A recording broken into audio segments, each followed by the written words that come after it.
প্রিয় খামারি ভাই বোনেরা, আসসালামু আলাইকুম। আশা করি সকলে ভালো আছেন, আমিও ভালো আছি ইনশাল্লাহ। আমি আবার একটা বোর্ডিং করার ভিডিও নিয়ে আসলাম। আমার অনেকেই কমেন্ট করেন, প্রশ্ন করেন কোয়েল পাখি বোর্ডিং কীভাবে করব, তিথি মুরগি বোর্ডিং কীভাবে করব। তিথি মুরগির বাচ্চা বা কোয়েল পাখির বাচ্চা, যে কোনো বয়সের বাচ্চা, ছোটো বাচ্চা আপনার বোর্ডিং করার একবারে সহজ। প্রাকৃতিক কিছু চিকিৎসা আছে, এগুলোতে আপনারা বোর্ডিং করতে পারবেন।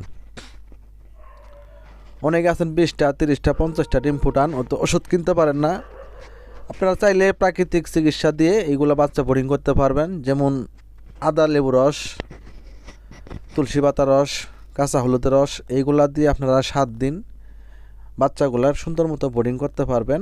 একটা বাচ্চারও কোনো সমস্যা হবে না ইনশাল্লাহ। যাদের কোয়েল পাখির বাচ্চা লাগবে স্ক্রিনে দেওয়া নাম্বারে ফোন করে যোগাযোগ করবেন। যাদের তিথি মুরগির বাচ্চা লাগবে আপনারাও স্ক্রিনে দেওয়া নাম্বারে ফোন করে যোগাযোগ করবেন। সবাই ভালো থাকুন, সুস্থ থাকুন। আল্লাহ হাফিজ।